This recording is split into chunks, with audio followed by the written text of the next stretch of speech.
कहन राज को करन करो महान यह काज।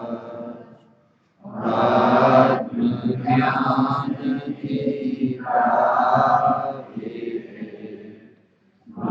मंगलमय सुख सार। मंगलमय सुख सार।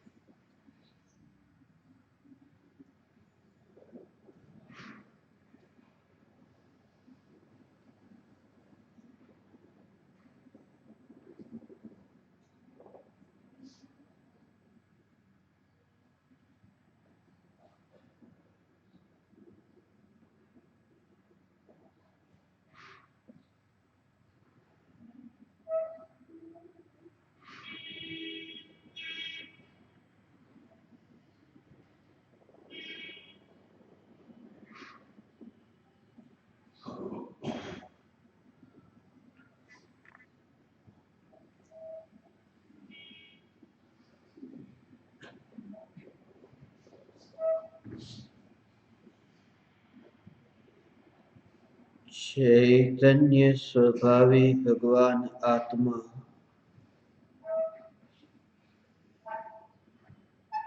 अनादि अनंत शुद्ध चैतन्य मात्र है,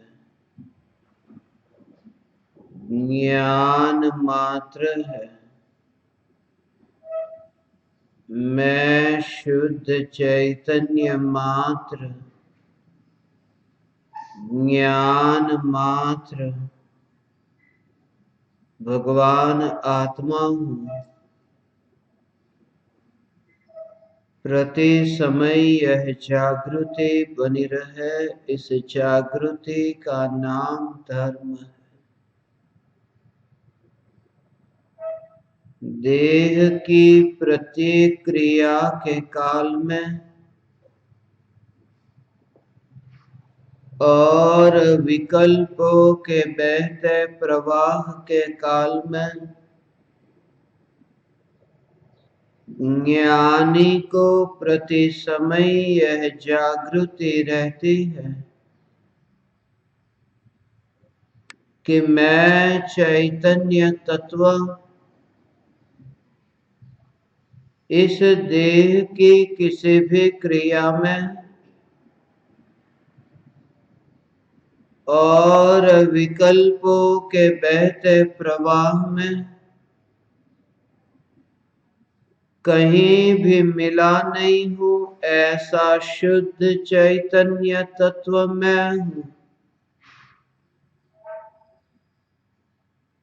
प्रति समय स्वयं के शुद्ध चैतन्य सत्ता का बोध आत्म जागृति ही धर्म है। चैतन्य तत्व की स्व संवेदन प्रत्यक्ष निर्विकल्प अनुभूति होते ही देह होने पर भी देहातीत दशा प्रकट होती है। इतना ही नहीं,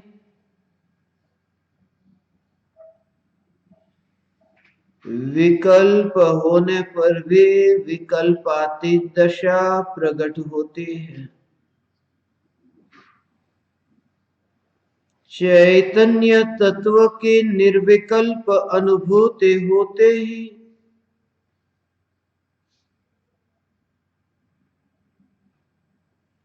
आत्मा में अतीन्द्रिय आनंद का सागर उछलता है। फिर भी ज्ञानी की दृष्टि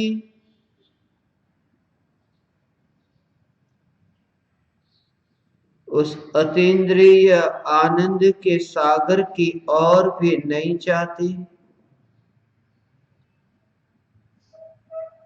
और और दृष्टि चैतन्य तत्व पर ही टिकी रहती है। यह चैतन्य तत्व ही मैं हूँ। चैतन्य तत्व की निर्विकल्प अनुभूति होते ही ज्ञान दीपक प्रज्वलित होता है।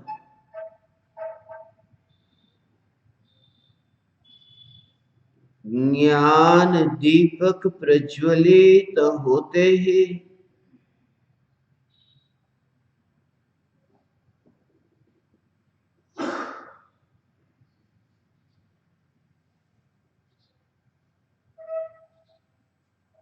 चैतन्य ज्योति को छोड़कर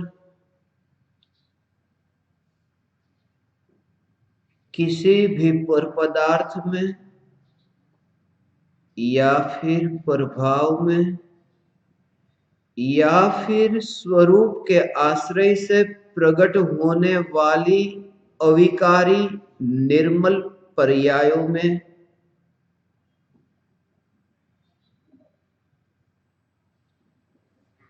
एक समय की अतीन्द्रिय आनंद की पर्याय में भी ज्ञानी का अपनत्व नहीं होता है।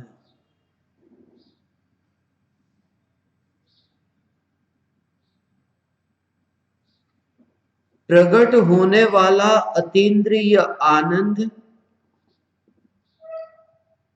ज्ञान का विषय तो बनता है, परंतु दृष्टि का विषय नहीं बनता।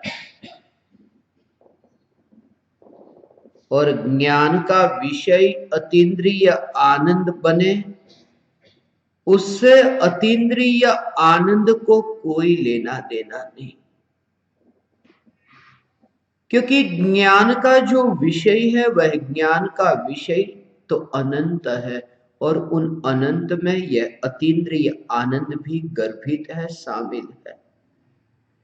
केवल ज्ञान जब प्रकट होता है तब लोकालोक केवली भगवान के ज्ञान में प्रतिबिंबित होता है।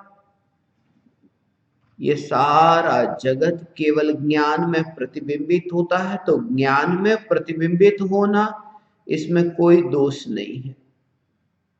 और जैसे सारा जगत ज्ञान में प्रतिबिंबित होता है, ऐसे ही निर्विकल्प अनुभूति के फल में प्रकट होने वाली वह अतीन्द्रिय आनंद की पर्याय भी ज्ञान में प्रतिबिंबित होती है। जैसे 4 बजे आत्मा की निर्विकल्प अनुभूति हुई, तो 4 बजे ये निर्विकल्प अनुभूति की पर्याय, ये 4 बजे की अवस्था में निर्विकल्प अनुभूति में यह जो अनुभव में आने वाला यह भगवान आत्मा, ये जो अनुभव में आया भगवान आत्मा और प्रकट हुआ अतीन्द्रिय आनंद। अतीन्द्रिय आनंद जब प्रकट हुआ तो अतीन्द्रिय आनंद भी ज्ञान में प्रतिबिंबित हुआ। किसी भी ज्ञानी को यह रुचि नहीं होती है अतीन्द्रिय आनंद जो प्रकट हुआ उसे भी जानने की। वह तो ज्ञान का स्वभाव है। क्या केवली भगवान को लोकालोक को जानने की रुचि है? क्या केवली भगवान लोकालोक को जानना चाहते हैं? जानना चाहते भी नहीं और नहीं जानना ऐसा भी वहां भाव नहीं। वहां लोकालोक ज्ञान में जानने में आ जाता। ऐसा ही यह स्वरूप है कि अतीन्द्रिय आनंद जो प्रकट हुआ वह ज्ञान में प्रतिबिंबित हुआ। ज्ञानी के ज्ञान में जानने में आया। यह अतीन्द्रिय आनंद का स्वरूप ऐसा, यह अतीन्द्रिय आनंद ज्ञान में जानने में आता है। जिस समय यह निर्विकल्प अनुभूति प्रकट होती है, निर्विकल्प अनुभूति की अवस्था में द्वंद्व मिट जाता है। जो मैं आपसे कहता हूं, जानने वाला और जानने में आने वाला, यह भेद समाप्त हो जाता है। और यह भेद समाप्त हो जाता है वहां पर द्रव्य का अवलंबन वह भी मिट जाता है। इसलिए तो निर्विकल्प अनुभूति आत्मा की अनुभूति के काल में अपूर्व स्थिति घटित होती है। इंद्रिय तो नहीं, मगर ये जो मन है, मन भी आत्मा की निर्विकल्प अनुभूति कराने वाला नहीं। जैसे मैंने कल आपसे कहा, हीरे को पकड़ने का चिमटा अलग है, रोटी को पकड़ने का चिमटा अलग है। ये पर पदार्थों को जानने के लिए ये आंख सहाय करती है, स्वरूप में वह काम में नहीं आएगी। भारत देश में यदि तुम कोई वस्तु खरीदना चाहो, अमेरिका के डॉलर यहां काम में नहीं आएंगे। वो वहां के लिए ठीक थे, परदेश में उपयोग करने के लिए डॉलर ठीक थे, स्वदेश में यहां काम न आएंगे, यहां तो कुछ और चलेगा। ये पांच इंद्रिय ये पर पदार्थों को जानने में तो निमित्त बनती है। ये मन पर पदार्थ को जानने के लिए निमित्त तो बनता है, मगर स्वरूप को जानने के लिए नहीं। ये मन आत्मा का ज्ञान कराता नहीं है।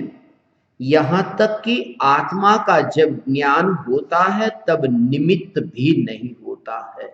ऐसे यह निर्विकल्प अनुभूति है, स्वतंत्र और स्वाधीन अनुभूति है। जब ये बार बार तत्व विचार चलता है, तत्व विचार मन के निमित्त से होगा। निर्विकल्प अनुभूति से पहले जो तत्व विचार होता है वह मन के निमित्त से होता है, क्योंकि वास्तव में वो जो तत्व विचार होता है वो चैतन्य तत्व का विचार नहीं होता है। वह जो विचार होता है वह तो गुरु के मुख से सुनी हुई वाणी का विचार होता है, शास्त्रों में पढ़े हुए शब्दों का विचार होता है। और वो जो शब्द, वह जो वाणी, वह तो पुद्गल है, और पुद्गल को जानने में यह मन निमित्त बन सकता है, स्वरूप को नहीं। स्वरूप की जब अनुभूति होती है तब वह मन से पार विकल्प अनुभूति है। यह अनुभूति स्वरूप में अंतर में डुबकी लगना, परम कृपालु देव आत्मा की अनुभूति के लिए, चैतन्य तत्व की निर्विकल्प अनुभूति के लिए यह स्वयं ही शंका उत्पन्न करते और वहां समाधान भी स्वयं ही बताते। 45वीं गाथा और 51वीं गाथा। નથી દ્રષ્ટિમાં આવતો, નથી જણાતું રૂપ, બીજો પણ અનુભવ નહીં, તેથી न जीव स्वरूप। या फिर स्वरूप शब्द का प्रयोग कल हमने चौथी बार और 5वीं बार 45वीं गाथा और 51वीं गाथा में स्वरूप शब्द का प्रयोग किया, और वहां जीव स्वरूप। एक बात थोड़ी समझनी चाहिए, जीव स्वरूप, आत्मा जीव, जीवत्व शक्ति के कारण आत्मा को जीव कहा जाता है। ये जो अलग अलग नाम है, जैसे कि आत्मा है, आत्मा सत्ता स्वरूप है, आत्मा को सत्ता स्वरूप कहा, आत्मा को वस्तु कहा, आत्मा को द्रव्य कहा, आत्मा को ज्ञेय कहा, आत्मा को प्रमेय कहा, आत्मा को अगुरु लघुत्व कहा, आत्मा को साकार कहा, आत्मा को निराकार कहा। ये सब कहने के पीछे कुछ रहस्य है, वह भी मैं आज आपसे कहूं। सबसे पहले कि आत्मा सत्ता स्वरूप है, अस्तित्व स्वरूप है। जैसे 6 द्रव्य में जो 6 सामान्य गुण हैं वो बहुत महत्वपूर्ण है, वो भगवान आत्मा में भी है। भगवान आत्मा सत्ता स्वरूप है, अस्तित्व स्वरूप है। अस्तित्व स्वरूप है, अस्तित्व नाम का गुण है, यह सत्ता स्वरूप है, सत्ता स्वरूप चैतन्य मात्र, यह अस्तित्व स्वरूप चैतन्य मात्र, यह अस्तित्व। आत्मा वस्तु भी है क्योंकि वस्तुत्व नाम का गुण आत्मा में है। आत्मा द्रव्य भी है क्योंकि आत्मा में द्रव्यत्व नाम का एक गुण है। आत्मा प्रमेयत्व गुण संपन्न है, इसलिए आत्मा को प्रमेय कहा है। प्रमेय का ही दूसरा नाम फिर ज्ञेय है।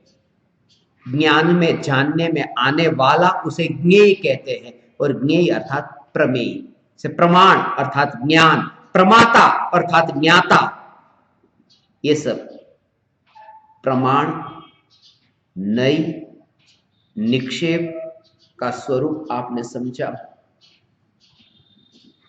प्रमेय, ज्ञेय, आत्मा सिर्फ जानता नहीं है, जानने में भी आ सके ऐसी आत्मा में शक्ति है,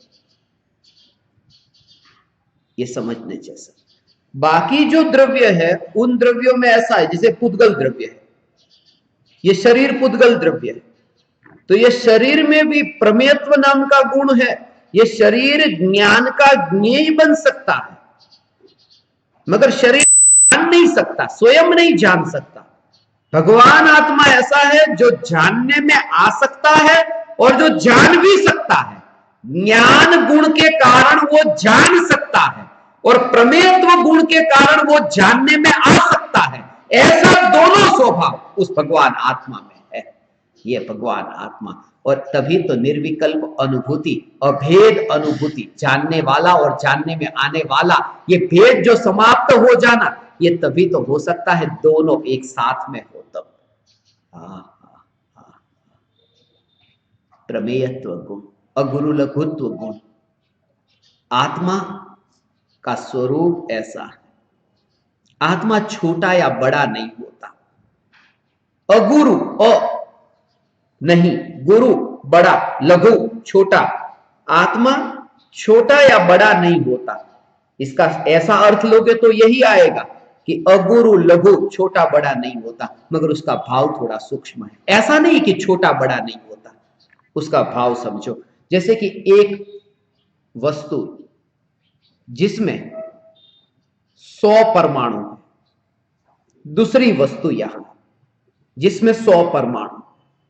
अब इस वस्तु में जो 100 परमाणु है, ये 100 परमाणु इस वस्तु में से एक परमाणु जैसे निकल गया और दूसरी वस्तु में गया, तो ये वस्तु क्या हो गई? छोटी हो गई। ये वस्तु छोटी हुई और ये वस्तु बड़ी हुई। या तो फिर ऐसा हुआ कि उसमें से एक परमाणु निकल गया और इसमें आया, तो ये 101 हुआ, तो ये बड़ी हुई और ये वस्तु छोटी हुई। बड़ा होना और छोटा होना ये तब होता है जब कुछ उसमें से निकले तब छोटा हो, जब उसमें कुछ मिले तब बड़ा हो। मगर भगवान आत्मा में जो अनंत गुण है, एक गुण भी कम नहीं होता, इसलिए भगवान आत्मा छोटा नहीं होता। एक गुण भी उसमें नया बढ़ता नहीं, इसलिए भगवान आत्मा बड़ा नहीं होता। ऐसा जिसके कारण होता है छोटा बड़ा नहीं होना, वो शक्ति का नाम अगुरु लघुत्व है। और वह भगवान आत्मा ऐसा है कि जिसमें कुछ भी नहीं बढ़ता, कुछ भी नहीं कम होता। ये सागर की भांति तरंगे उछलती शांत होती है, मगर सागर का पानी नहीं बढ़ता, नहीं कम होता, उतना ही रहता है। ऐसे समझने के लिए कि भगवान आत्मा अनंत गुण, भगवान आत्मा और आत्मा के निर्विकल्प अनुभूति के काल में अनंत गुणाधिपति भगवान आत्मा, उसमें अनुभव में जब आता है ना भगवान, है ना, वो जो सत्ता स्वरूप जो है ना, एक सत्ता स्वरूप, अनंत गुण उसमें है। अनंत गुण भगवान आत्मा में है। अनंत गुण भगवान आत्मा में होने पर भी अनंत गुण है। वो अनंत गुण में से गुण मिलकर के एक नहीं हो जाते, नहीं तो प्रत्येक गुण अपना अपना कार्य कैसे करेगा? इसलिए प्रत्येक गुण स्वतंत्र है। प्रत्येक गुण स्वतंत्र है। प्रत्येक गुण स्वतंत्र होने पर भी अनुभव में जब भगवान आत्मा आता है तब गुणों के भेद रूप अनुभव में नहीं आता है, वो पूरा द्रव्य अनुभव में आता है। उसका स्वरूप भी आज हम समझेंगे, वो द्रव्य की अनुभूति, गुणों के भेद से पार। ये सब सुना है ना तुमने? तुमने सुना होगा, कहता हूं फिर।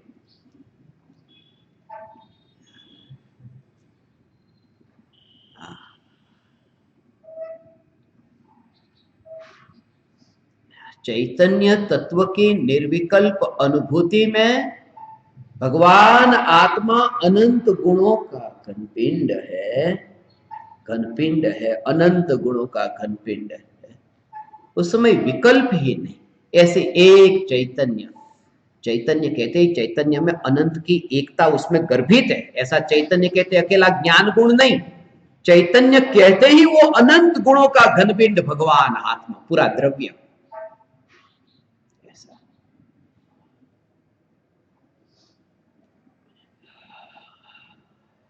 एक गुण को अलग करो, दूसरे गुण को अलग करो, तीसरे को अलग करो, ऐसे गुण को अलग नहीं किया जा सकता।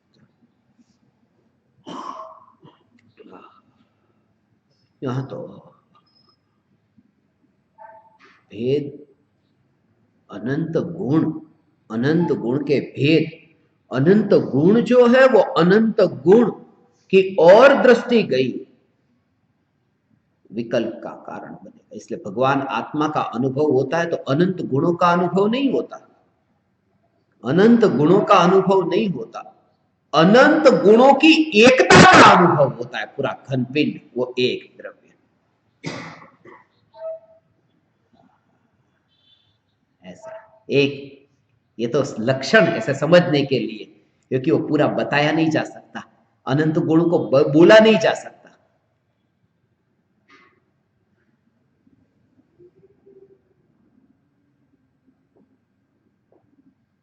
कहा नहीं जा सकता।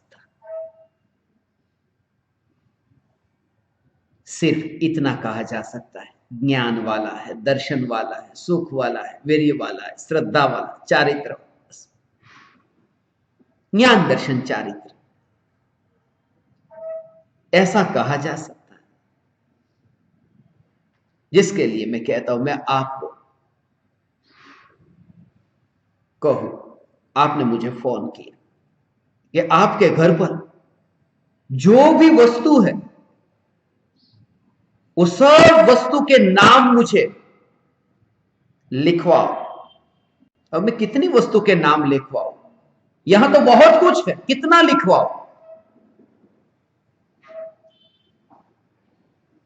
तो मैंने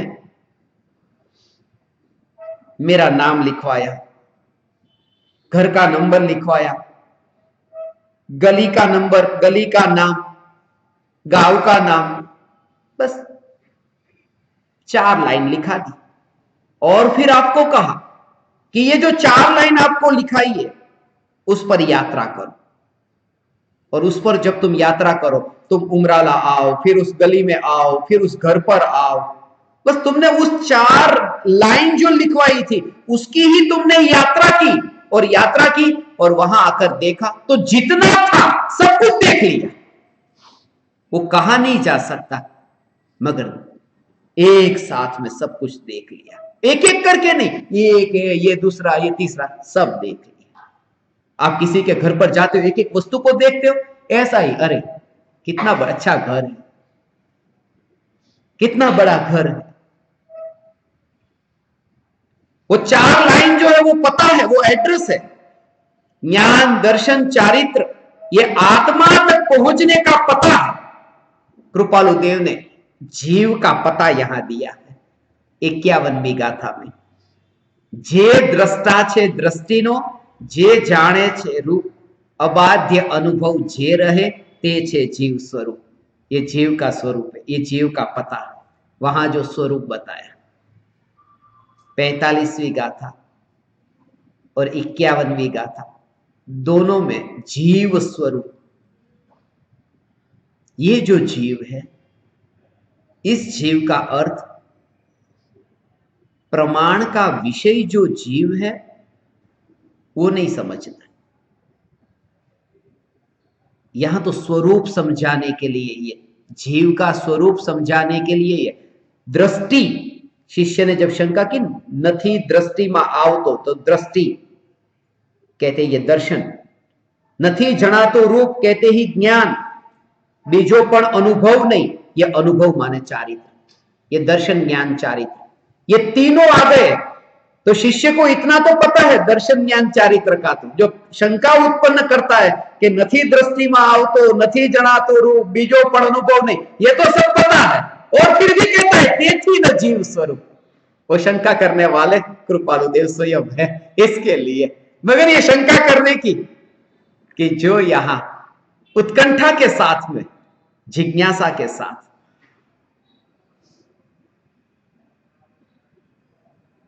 ऐसे शिष्य पाते, इसलिए तो आत्मसिद्धि शास्त्र के अंत में शिष्य ने पाया।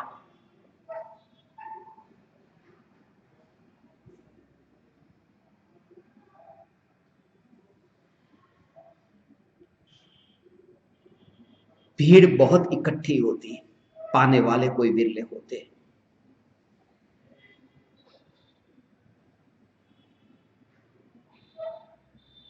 भीड़ तो झूठे की होती है, वरना 6 महीने 8 समय में 608 जीव ही मोक्ष में नहीं जाते। इसलिए मैं भीड़ को देख करके प्रभावित नहीं होता, इसलिए मैं पसंद करता हूं, चुनता हूं 142 को। कोई धनपति आ गया तो यहां सामने बैठेगा ऐसा नहीं, क्योंकि समूसरण की पहली पर्षदा में समूसरण की रचना करने वाले कौन? स्वर्ग के देव। स्वर्ग के देव जो समूसरण की रचना करते, उनको पहली पर्षदा में बैठने को नहीं मिलता। जिनके पास आगे का परिग्रह नहीं, ऐसे गणधर देव पहली पर्षदा में बैठते।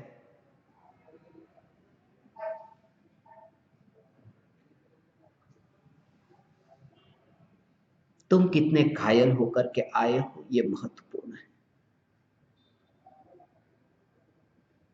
तुम्हारा घायल होना महत्वपूर्ण है।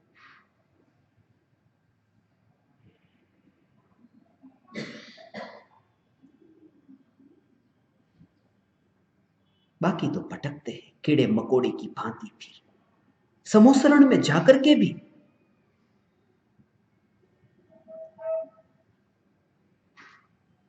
इतना घायल कि वापिस लौटने का अब कोई विचार भी नहीं आता। अब जाने योग्य कुछ न रहा वापिस। इसलिए मैंने तुमसे कहा एक बार ऐसा करो। किया किसी ने एक बार वापिस लौटने का कोई इंतजाम नहीं, नो रिटर्न टिकट। एक बार कभी ऐसा किया? उससे पहले तुम्हें नहीं होगी अनुभूति, किसी को भी मैं कहता हूं। एक बार ऐसा घायल होकर के आए, क्योंकि जब पर्याय द्रव्य के सन्मुख होती है तब संसार से इतनी थक चुकी है, बस बहुत हुआ, इतनी ठोकर खाई, फिर भी अभी तुमने नहीं खाई ठोकर, अभी तुमने नहीं खाई। संयोग तो आते हैं जिंदगी में, मगर हमने एक बफर तैयार किए, गाड़ी में जैसे बफर होते हैं, बम पाए ना तब झटका नहीं लगता। ट्रेन में भी होते हैं बफर तैयार किए, एक जगह से ठोकर खाई, धोखा खाया कि तुरंत ही दूसरी, ये ऐसा नहीं निकलेगा। एक आदमी ने धोखा दिया, नहीं ये ऐसा नहीं, दूसरा तो ठीक। सब ऐसे नहीं है, दुनिया थोड़ी सभी लोग ऐसे थोड़ी है, नहीं वो तो अच्छा है।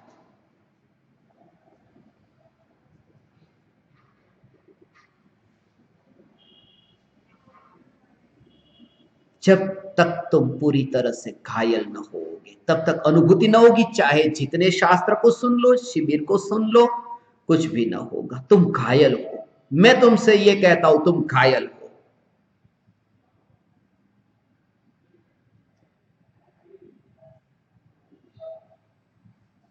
यहां आया, यहां से अब ऐसे ही कि देह से निकला, कोई पीछे लौटने के लिए, मुड़ने के लिए कुछ भी नहीं दिखाई देता। ऐसी जब तुम्हारी स्थिति आए, उस स्थिति में तुम पाओगे स्वरूप को, कि वापस लौटने योग्य कुछ नहीं लगता। जिंदगी में अवसर तुम्हें मिलते हैं,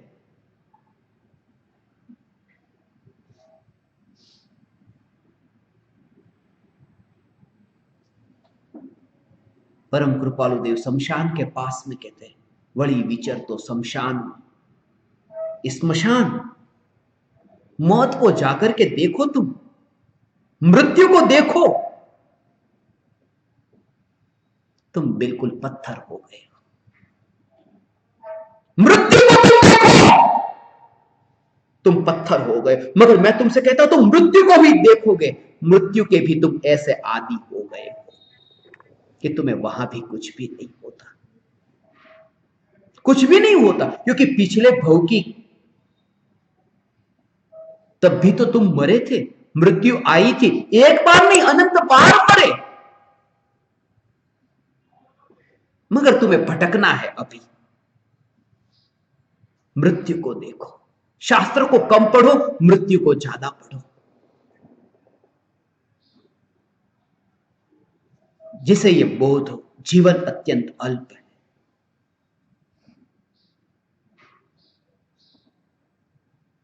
मृत्यु को तुम देखो, पिछले भव में तुम्हारी मां नहीं मरी होगी, बाप नहीं मरा होगा, भाई बहन नहीं मरे होंगे, मरते तो हैं, मगर तुम सुधरते कहां हो, तुम पलटते नहीं। 2 दिन झूठा रोना होता है समाज को दिखाने के लिए, मगर जिसे अंदर में छुआ उसका तो जीवन पलटा, कि पल पल ये मरा, अब मेरी मृत्यु की खबर देकर गया, अब मैं व्यर्थ में समय न बिगाड़ू, अब मैं व्यर्थ की उलझन में न उलझू। जिसके जीवन में अंतर में मृत्यु का बोध हुआ, बस सहज अंतर्मुख होगा। सच कहता हूं, तुम अंतर्मुख हो सकोगे।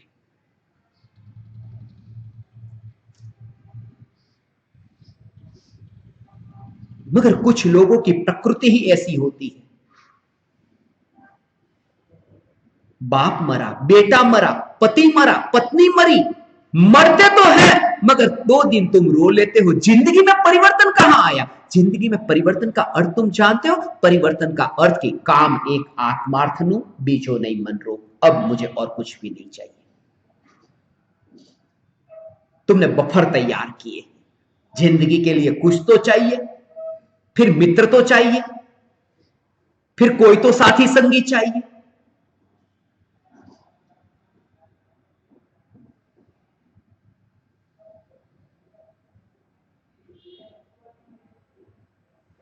अभी अभी सत्य घटना है, पति की मृत्यु हुई, प्रार्थना सभा में पत्नी की सगाई हुई,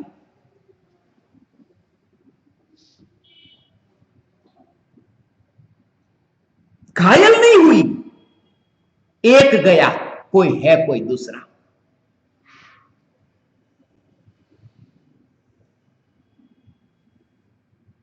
शास्त्र को कम पढ़ो, मृत्यु को ज्यादा पढ़ो, प्रतिस्मरणीय जागृति। और यह बात मुझे बार बार इसलिए स्मरण में आती है क्योंकि मैंने मुर्दे के ढेर को देखा है, 2,30,000 मुर्दे। इसलिए जब भी जीवन में कोई घटना घटित होती है, तब मैं वो मृत्यु को याद करता हूं। समय सार को कम, सुनामी को ज्यादा। अभी यहां हूं, अभी बिखरा।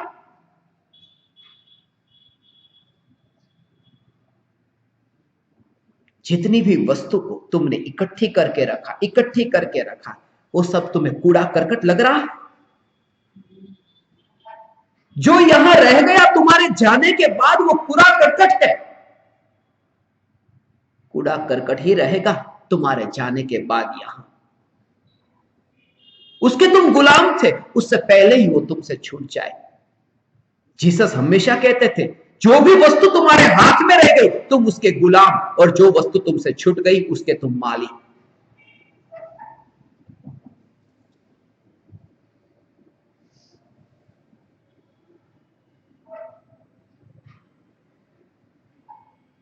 इसलिए तो एकांत में, अंतर में विचार करो। ये विचार करने के लिए तुम्हें अवसर मिला। ये पूरी पृथ्वी से यहां लोग आते हैं, मगर घायल होकर के जो आता है वही यहां टिक सकता है, जो मेरे सामने बैठे। मगर अभी भी इतने घायल नहीं, क्योंकि वापस जाने का एक बार नाम तो लेते हो। और मैं तुमसे बार बार चेतावनी देता हूं कि समय कम है, अभी सत्संग पूरा हुआ या न हुआ मैं गया, तुम्हें पता नहीं। मैं इस सत्य को जानता हूं।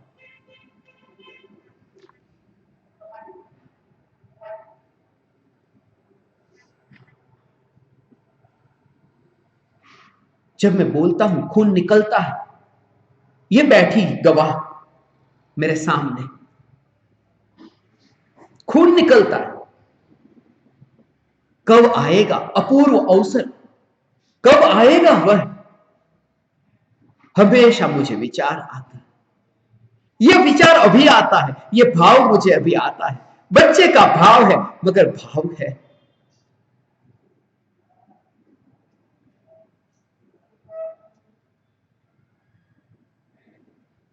जब भी निर्मला माता जी की तबीयत खराब होती है, किशोर बापू जी की तबीयत खराब होती है, अरे खराब हुई तबीयत, वे मर जाएंगे, वे मर जाएंगे, ऐसा भाव नहीं आता। जब उनकी तबीयत खराब होती है तब मैं अपने को सावधान करता हूं, अरे जल्दी कर तू जल्दी। क्या वे भावलिंगी साधु के दर्शन किए बिना ही चले जाएंगे, ऐसा भाव मुझे आता है।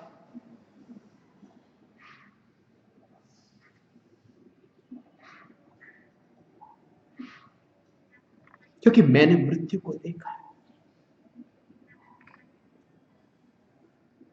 इस जीवन में ऐसा भाव अभी आता है कि उन्हें एक भेंट में, कि उन्हें भावलिंगी साधु के दर्शन की यात्रा के लिए तो नहीं ले जा सकता, कहां खोजेंगे। इतना हो सकता है कि मैं स्वयं भावलिंगी साधु हो जाऊं, मगर इस भाव के कारण ही तो नहीं हो पा रहा हूं, क्योंकि जब तक यह रहता है तब तक कोई भावलिंगी साधु नहीं होता।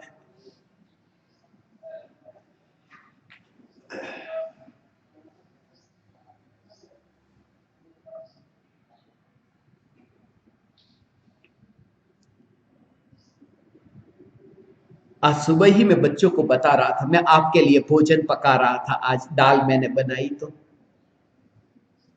आज वही विचार कर रहा था। और ये बच्ची ने मुझे पूछा, इतने लोग यहां काम करने के लिए आप क्यों बनाते हैं? वही,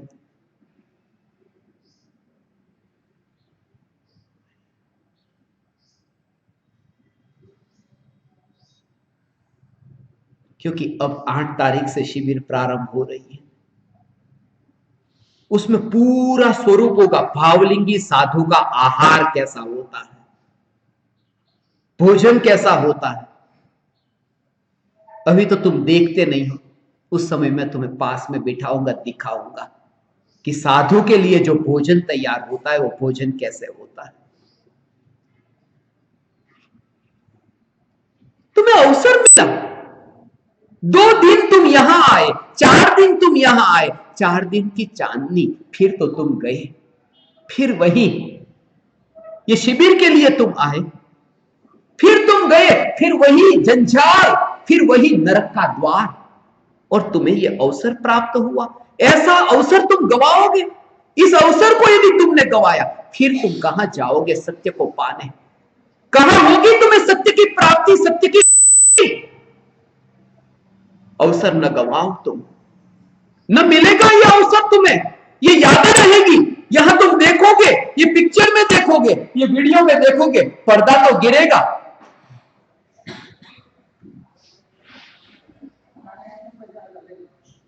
मगर फिर तुम खून के आंसू रोओगे कि जीवन में एक अवसर मिला था, एक अवसर मिला था। और वही तो मैं नहीं चाहता कि तुम खून के आंसू रो। इसलिए कितने भी अपराधी हो, मैंने किसी को मना नहीं किया कि तुम यहां नहीं सुन सकते, यहां तुम नहीं बैठ सकते।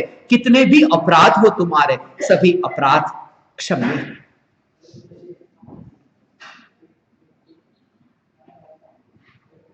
अस्पताल में तो वही जाएगा जो घायल है, और अस्पताल वाले ही मना कर दे कि घायल ने आए यहां, तो फिर वो कहां जाए? आध्यात्मिक साधना केंद्र यह अस्पताल है, यह हॉस्पिटल है। अभी अभी कल ही मैंने कहा, किसी ने मुझे पूछा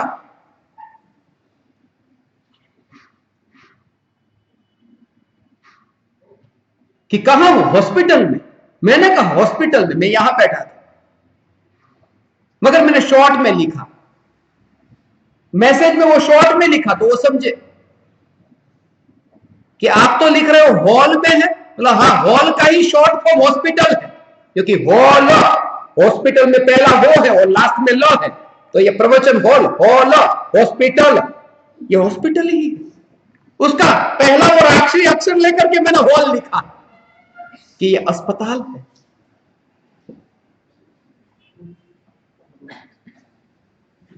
यहां तो घायल आते हैं, और जितने ज्यादा घायल होकर के आते हैं,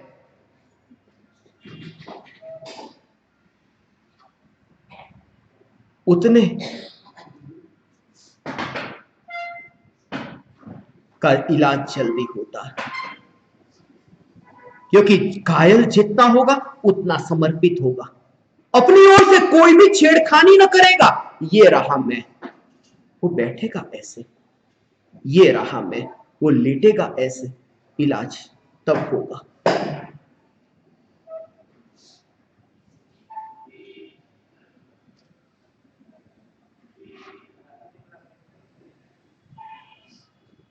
चैतन्य तत्व की निर्विकल्प अनुभूति, आत्मानुभूति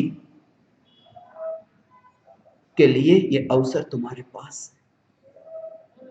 जागो, अनंत अवसर तुमने गवाए हैं ऐसे ही, ये अवसर मत गवाओ, ये अवसर न गवाओ। ऐसी चैतन्य की मस्ती,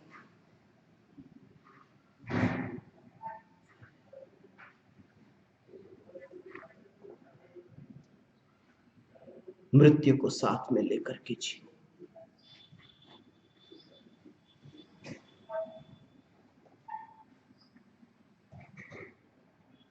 थोड़ा समय हुआ, बदल गए।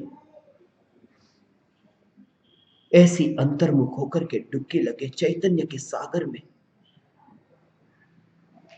कहां उड़ता है कपड़ा तुम्हें पता भी न चलेगा।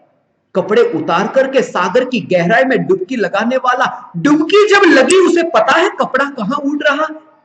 कपड़ा तो किनारे पर उड़ता है, और वो सागर की गहराई में उसे कहां पता कपड़ा कहां उड़ रहा है। जब तुम चैतन्य तत्व, चैतन्य सागर की गहराई में डुबकी लगाओ, ये कपड़ा तो बाहर उड़ता होगा, तुम्हें पता भी नहीं। और ऐसा नहीं कि तुमने कपड़ा छोड़ा है, ये कपड़ा पड़ा रह गया है, कपड़ा पड़ा रह गया है।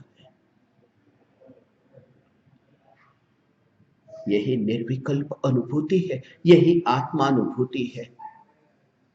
कहीं नहीं जाना, गांव में, शहर में, नगर में, तुम जहां हो वहां, तुम जहां हो वहां रह करके बस यहां से पार होकर ऐसी अपूर्व निर्विकल्प अनुभूति, ये चैतन्य तत्व की अनुभूति होती है। इसलिए कहता हूं हीरे मोती बरसते हैं, हीरे मोती नहीं बरसते, कंकड़ पत्थर भी हीरे मोती हो जाते हैं। आत्मा की अनुभूति होने पर चैतन्य तत्व, चैतन्य परमात्मा में ही परमात्मा नहीं दिखता। आत्मा की निर्विकल्प अनुभूति होने पर पापी में भी परमात्मा दिखता है। वह दृष्टि ऐसी प्रकट हो गई, दृष्टि प्रकट हुई। हे ज्ञान दीपक, तुम लंबी यात्रा करके यहां पधारे हो, लंबी यात्रा करके पधारे हो। समय अत्यंत अल्प है, अत्यंत अल्प है, कलिकाल है, समय अत्यंत अल्प है। पहले की तरह लंबा आयुष्य नहीं, बालपने में ज्ञान न लयो, तरुण समय तरुणी रत रहो, अर्ध मृतक सम बूढ़ापनो, कैसे रूप लखे आपनो। अभी तो बच्चा है, उसे धर्म करने की उम्र कहां, थोड़ा बड़ा होने दो, जवान होने दो। बच्चा थोड़ी धर्म करता है, वो खेलता कूदता है। जवान हुआ कि पत्नी के साथ में भोग भोगे, भोग भोगने दो, जवानी में न भोगेगा तो बूढ़ा भोगेगा। अब बूढ़ापा आया, अर्ध मृतक सम, आधा मर गया ऐसा बूढ़ापा आया। क्यों आधा मर गया? क्योंकि मुर्दा आंखों से देखता नहीं, ये बूढ़ा आंखों से देख सकता नहीं।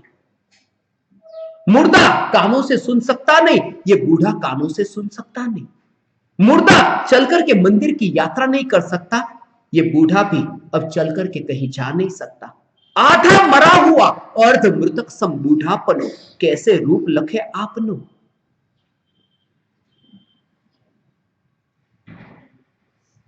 अब नहीं तो कब करोगे?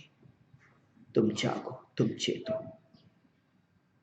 कुछ भी न आएगा। माइकल जैक्सन 150 साल जीना चाहता था, 50 साल में चला गया। लॉस एंजलिस में मैं जब भी जाता हूं, अमेरिका, वहां जाता हूं, 12 डॉक्टर लॉस एंजलिस के उसके घर पर मौजूद थे। 15 व्यायाम कराने वाले अपने घर पर रखता था।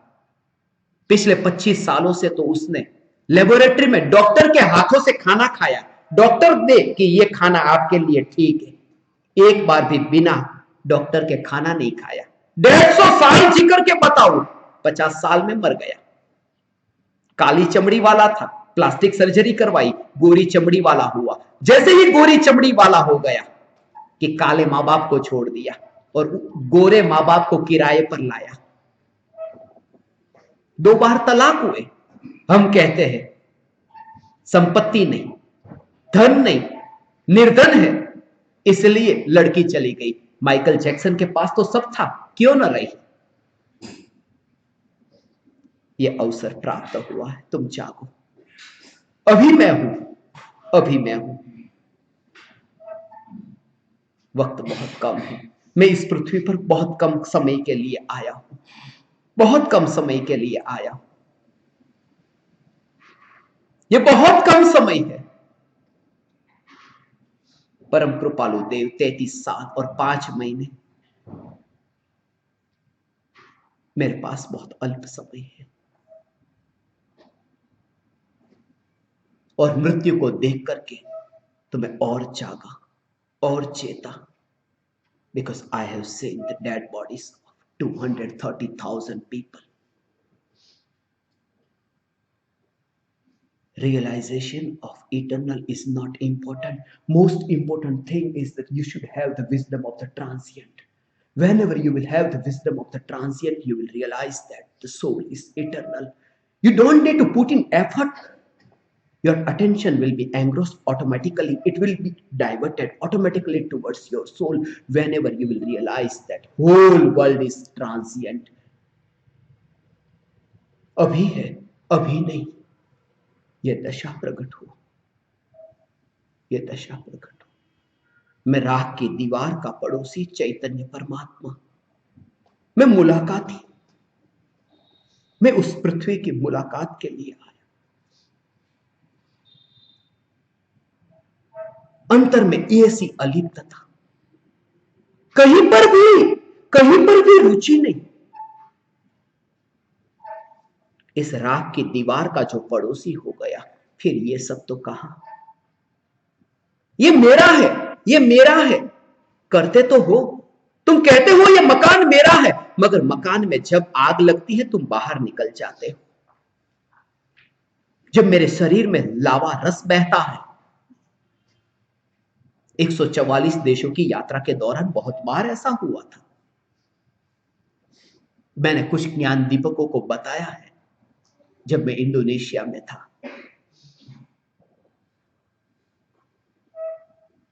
2,30,000 लोग, उनमें से 200-250 तो साधक बांदाचे, साबांग, बांदाचे से साबांग मुझे जाना था। रविवार को सुबह जाना था। शनिवार की रात को 250 से 300 साधक जिन्होंने कहा हम भी साबांग आएंगे आपके साथ कल। मैंने कहा नहीं, आप यहीं रहो, क्योंकि जहां मैं जा रहा हूं साबांग, वहां 250-300 के लिए व्यवस्था कर सकेंगे नहीं कर सकेंगे, आप यहीं पर ही रहो।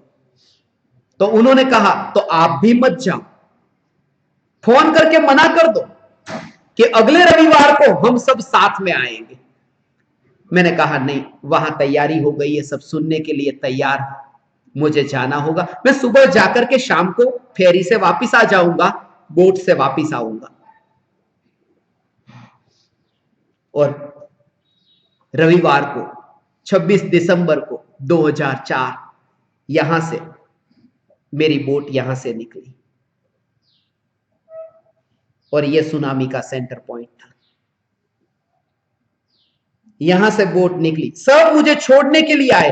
एक आदमी ने कहा कि मुझे तो लेकर के जाओ, क्योंकि मैं आपको छोड़ने के लिए यहां आया हूं। मैं बांदाचे में नहीं रहता, मैं तो और दूसरे शहर में रहता हूं, और आपको फिर छोड़ करके मैं अपने शहर जाऊंगा, फिर शाम को आपको लेने वापिस आऊंगा इस पोर्ट पर, फेरी टर्मिनल पर। मुझे तो साथ में लेकर के जाओ। मैंने कहा नहीं, क्योंकि तुम्हें एक को लेकर जाऊंगा तो सबको लेकर जाना पड़ेगा। उसने कहा नहीं, मेरा कोई रिश्तेदार इस शहर में नहीं रहता, मुझे लेके जाओ। मैंने कहा नहीं। उसने कहा ठीक है। तो मैं यहां बैठा, वो फेरी टर्मिनल की कुर्सी पर ऐसा, मैं यहां बैठा, आप शाम को आओगे तब तक मैं यहां बैठा रहूंगा। और मेरी बोट यहां से निकली, ये सुनामी का सेंटर पॉइंट था।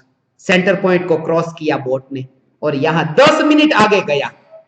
10 मिनट ये सेंटर पॉइंट से मैं आगे गया, और पीछे मुड़कर देखा, ये पानी समंदर का पूरा बांदाचे की ओर। एक भी आदमी नहीं बचा। 250-300 जो थे, और 2,30,000 लोगों की मृत्यु। I have seen the mountain of the dead bodies. मैं नहीं कहता तुम शास्त्र को पढ़ो, मैं कहता हूं मृत्यु को पढ़ो। मैं नहीं कहता तुम मंदिर में जाओ, मैं कहता हूं तुम्हें शमशान में जाओ। और जब मैं बोट से वापस आया, क्योंकि थोड़े ही समय में ऐसा सामान्य साधारण वातावरण, कुछ भी नहीं हुआ, जैसे आधे एक घंटे में तो कुछ भी नहीं, मगर जो होना था सो तो हो चुका था। और जब मैं वापस लौटा, मैंने पहला मुर्दा देखा उस आदमी का जिसने कहा आप जाओ, मैं यहीं पर ही बैठा रहूंगा। उसका हाथ ऐसा ही था। कहा था उसने, गुरुजी आपको वचन देता हूं मैं यहीं बैठा रहूंगा। पानी तो आया होगा, मगर वो उठा नहीं था। मैंने पहली डेड बॉडी बांदाचे में आकर के उस आदमी की देखी थी।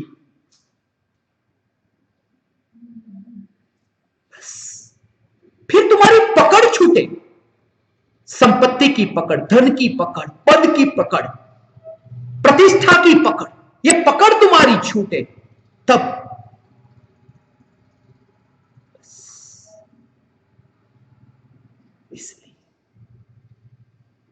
इसलिए कहीं पर भी अटकने योग्य नहीं। हे ज्ञान दीपक, तुम जागो, ये अवसर तुम्हारे लिए है, ये अवसर तुम्हारे लिए है। मोक्ष मार्ग का मुसाफिर आज तुम्हारे साथ में रास्ते में मिला। तुम मुझ में लीन मत होना, तुम अपने में लीन होना। तुम मत रो मेरे लिए, तुम्हें रोना है तो अपने लिए रोना, क्योंकि तुमने जीवन व्यर्थ में बर्बाद किया। तुम अपने में लीन होना। तुम मुझे मत पकड़ना, तुम धर्म को पकड़ना, क्योंकि मुझे पकड़ोगे मैं जाऊंगा, तुम तड़पोगे। धर्म कभी नहीं जाता, धर्म टिक कर रहता है। तुम धर्म को पकड़ना बस। हे ज्ञान दीपक, बस कहीं पर भी कोई आशा, ऐसी अलिप्तता, ऐसी अलिप्तता, वह अलिप्तता ही धर्म है। वह अलिप्तता साधक की साधना है।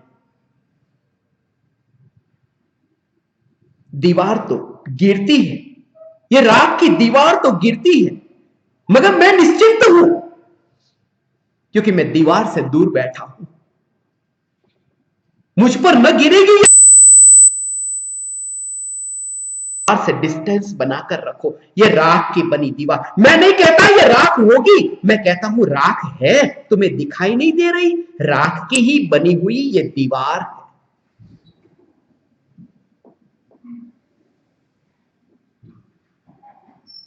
मैं राख की दीवार का पड़ोसी चैतन्य परमात्मा, मैं मोक्ष मार्ग का। हे ज्ञान दीपक, तुम पार होना, कहीं पर भी अटकना नहीं।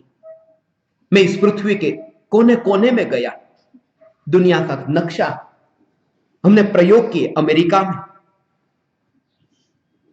पेंसिल्वेनिया यूनिवर्सिटी में,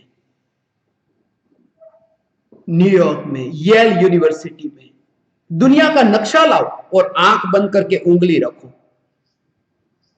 जहां तुम उंगली रखोगे उस देश में मैं गया होऊंगा। दुनिया का पूरा नक्शा, या फिर पानी होगा या जमीन होगी, जमीन होगी तो मैं गया होऊंगा। और पूरी दुनिया में घूम करके मैंने ये जाना, सत्य के लिए लड़ाई नहीं है, लड़ाई है अहंकार के लिए। दो देशों के बीच में मैंने कहीं पर भी दीवार नहीं देखी, दीवार है तो एक अहंकार की। मैं पाकिस्तान में था अभी थोड़े समय पहले, वहां पर भी मैंने मोहम्मद जिन्ना लाइब्रेरी में जहां सत्संग हुआ, वहां पर भी यही बात उनसे कही।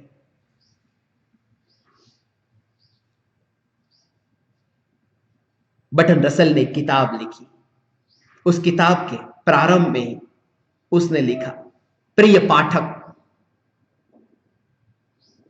शुरुआत में लिखते हैं लेखक की ओर से लिखा, प्रिय पाठक, डियर रीडर्स। सबसे पहले यह लिखा कि आप जिस देश में रहते हैं उस देश से बड़ा महान कोई देश नहीं, ऐसा लिखा।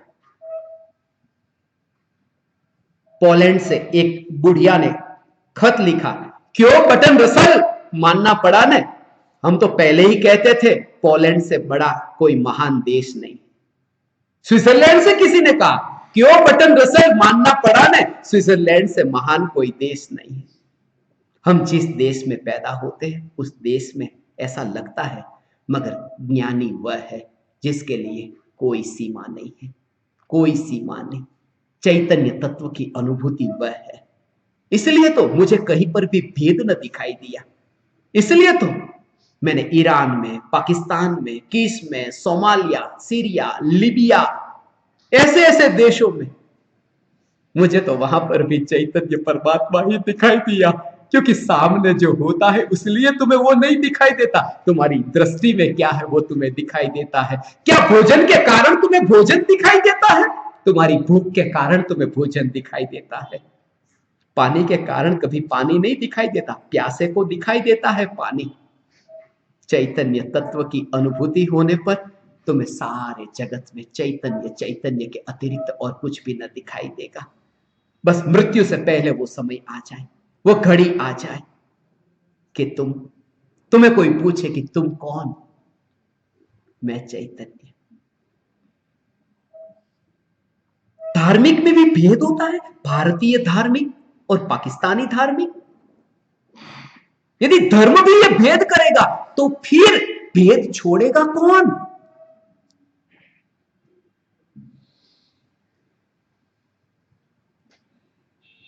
यही बात मैंने नेपाल के प्राइम मिनिस्टर से जब मैं मिला था तब वहां मैंने उनसे ये कही थी। उन्होंने मुझसे पूछा, क्या आपके देश में सब ऐसे ही हैं?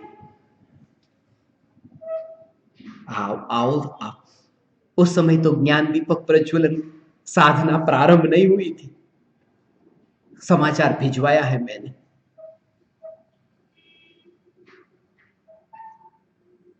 हे ज्ञान दीपक, परम कृपालु देव, महात्मा गांधी जी ने जिनसे सत्य और अहिंसा के सिद्धांत सीखे, समझे,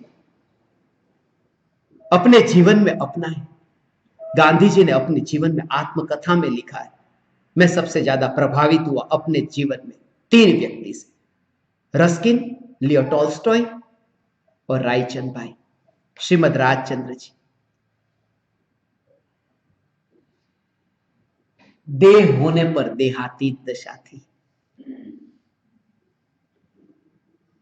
गांधी जी परदेश थे जब परम कृपालु देव का देह छूटा।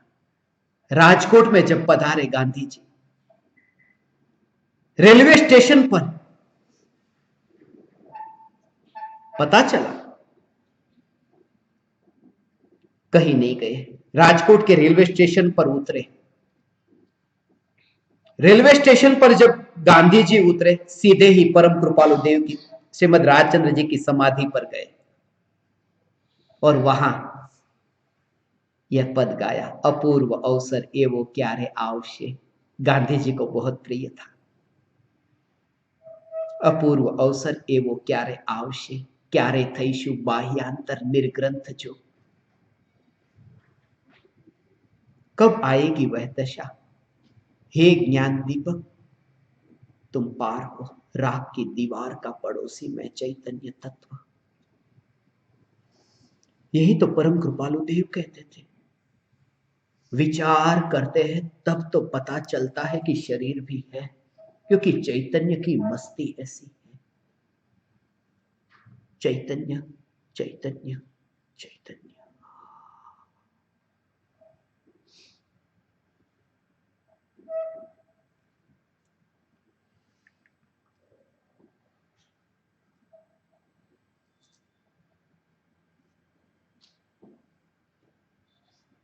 कोई भूमि अच्छी नहीं, कोई भूमि बुरी नहीं।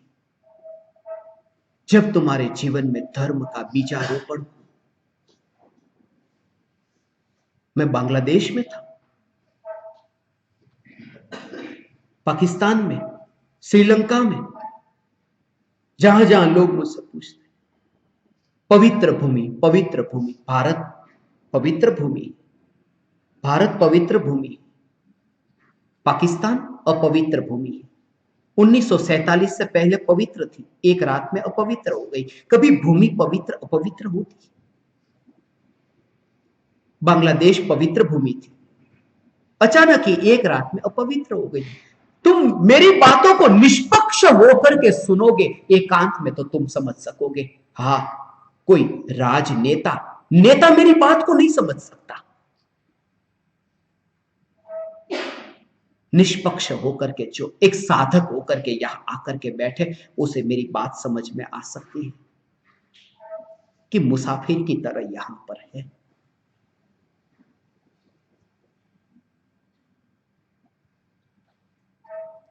जब तुम्हारे जीवन में धर्म का बीजारोपण, तुम जहां हो वहां धर्म है।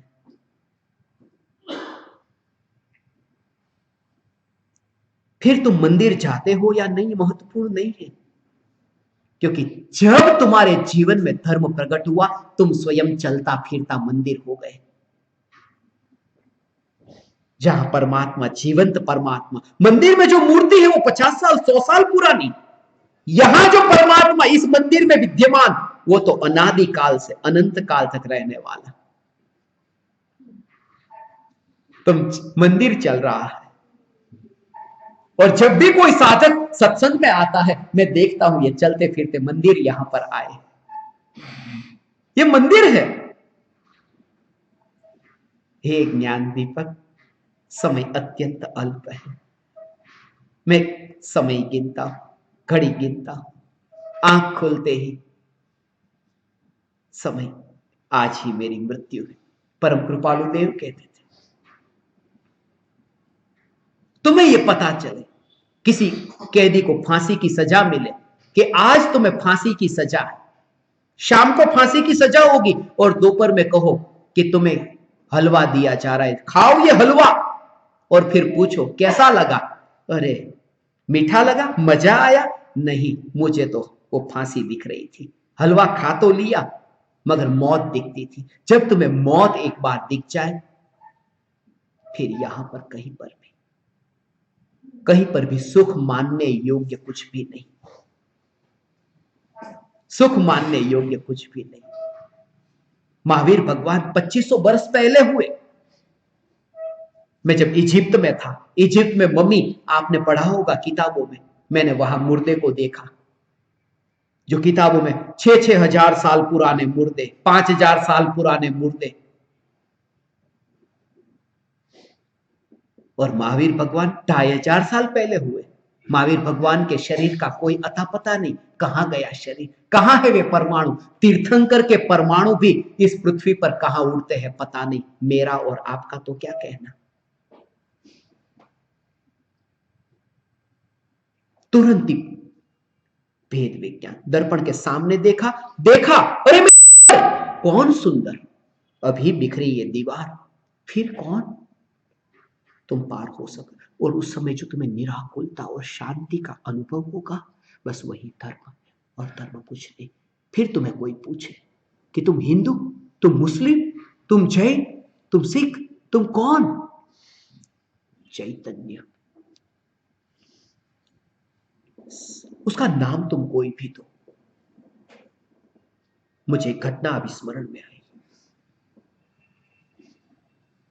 एक फिल्म का शूटिंग हो रहा था, हीरो को रोल मिला था, एक्टिंग करनी थी उसे, तो उसे रोल करना था मरने का। तो वो ऐसा आता हीरो और गिरता और ऐसे ही ढल पड़ता। डायरेक्टर ये देखता, डायरेक्टर कहता कि नहीं, एक बार और। फिर दोबारा वो आता, गिरता, फिर भी मजा नहीं आया डायरेक्टर को। तीसरी बार कहा, एक बार और। बार बार जब कहा, डायरेक्टर कहता मजा नहीं आ रहा, तुम्हारे मरने में मजा नहीं आ रहा, थोड़ी जान डालो, मरने में जान डालो, मृत्यु में जान डालो। जान क्या है? जीवन। डायरेक्टर कहता था तुम्हारे मरने में थोड़ा जीवन डालो। मैं ज्ञान दीपकों से कहता हूं, तुम्हारे जीवन में मौत को डालो।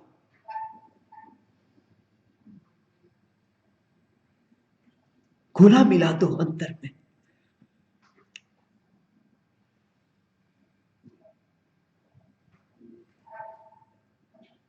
अंतर में खुला मिला दो। यही बात जब भी मैं विजय भाई से मिलता हूं, आनंदीबेन से जब मिलने हमारे सत्संग होता, तब भी मैं उनसे यही कहता। आपको तो पता है, आनंदीबेन के पास में जब मैं, उन्होंने कहा आई एम सीएम, मैंने कहा आई एम सीएम टू, उन्होंने कहा मैं सीएम हूं, मैंने कहा मैं भी सीएम। उन्होंने कैसे? मैं चैतन्य मात्र, सीएम चैतन्य मात्र। मेरी भी एक मस्ती है, आप भी गजब करते हो, वो कहते।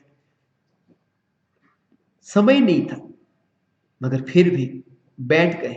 एक बार भी जिनके कान में ये परमात्मा की पुकार एक बार पड़ी, वो प्राप्ति से वंचित न रहेगा।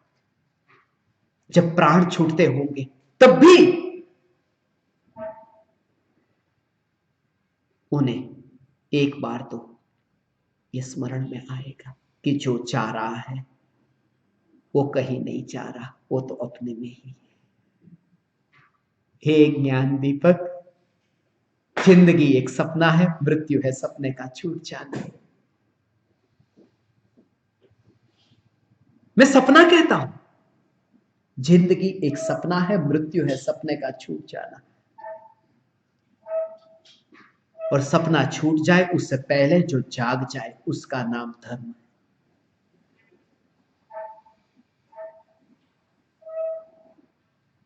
ऐसा ही मृत्यु आए यहां, अभी मैं देखता हूं, रात को मैं सोया, सो करके मैं सपना देख रहा था। सपना देख रहा हूं, सपने में ये देख रहा हूं मैं राजकुमार हूं, मैं राजकुमार हूं, राजकुमारी से शादी करने के लिए जा रहा हूं, सफेद घोड़े पर बैठा हूं। ये सपना चल रहा, सपना चल रहा, सफेद घोड़े पर बैठा हूं, बड़ा साम्राज्य है। अभी शादी होगी और तभी किसी ने जगाया, जागो, सुबह हो गई। आंख खोली, देखा कहां राजकुमार, कहां राजकुमारी, कहां साम्राज्य, कुछ भी नहीं, सपना छूट गया। जिंदगी भी एक ऐसा सपना है। यहां जो देख रहे हो वो और कुछ भी नहीं, सपना है। तुम्हारे पास 5 गाड़ी, 25 गाड़ी, ये सब सपना है, क्योंकि जैसे ही मृत्यु हुई, आंख बंद हुई, अगले भव में जहां तुम जन्म हुआ, आंख खोलकर देखा, अरे कहां गई 25 गाड़ी, कुछ भी तो नहीं। जैसे आंख खोलने के बाद उसे राजकुमारी नहीं दिखाई दी, राजकुमार नहीं दिखाई दिया, सपना छूट गया। अगले भव में जहां पैदा हुए और देखा कि कहां गया उमराला, कहां गया भारत, सपना छूट गया। जिंदगी एक सपना है, मृत्यु है सपने का छूट जाना। और सपना छूट जाए उससे पहले जो जाग जाए, उसी का नाम धर्मी, वही धर्म। हे ज्ञान दीपक, मैं इस राग की दीवार का पड़ोसी, मैं मुलाकाती, तुम मुझे भी मत पकड़ना, मैं मुलाकाती। मगर जो मैं तुमसे कहता हूं, जो कहा राज ने कहा, जो अनंत ज्ञानियों ने कहा, बस उसे तुम अंतर्मुख होकर के स्वरूप में डुबकी लगाना। यही प्रयोजन है तुम्हारा यहां आने का।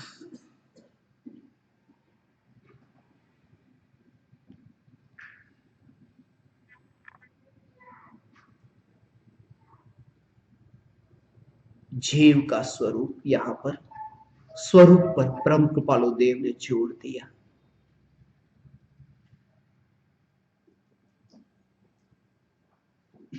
स्वरूप पर जोड़ दिया। व्यक्ति पर नहीं। व्यक्ति का पतन हो सकता है, व्यक्ति की दशा ऊंची हो और वो नीचे गिर जाए। आपने तो सुना है 11वें गुणस्थान से पहले गुणस्थान में गिरता है। ऊपर से नीचे व्यक्ति, वो जो जीव, उसकी जो अवस्था, वो ऊपर से नीचे गिर जाए, स्वरूप कभी उसका पतन नहीं होता, स्वरूप सदा ऐसा ही रहता है। इसलिए स्वरूप का आश्रय लेना। आप समस्त परमात्माओं ने आज इस पावन दिन यहां पधार कर मुझे सत्संग करने का अवसर दिया। मेरा इतना समय सत्संग में रहा, मैं आप परमात्माओं का ऋणी हूं। मैं आप समस्त परमात्माओं को मेरे हृदय के अंतःकरण से प्रणाम करता हूं। मेरे प्रणाम स्वीकार करें।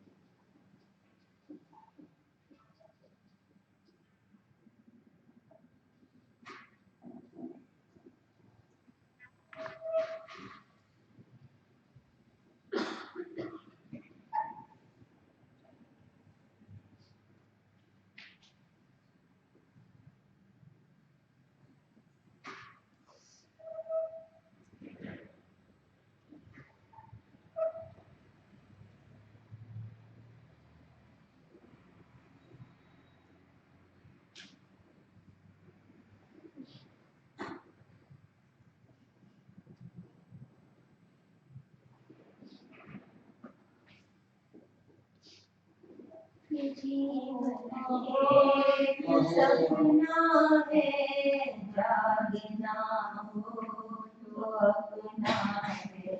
ये जीवन एक सपना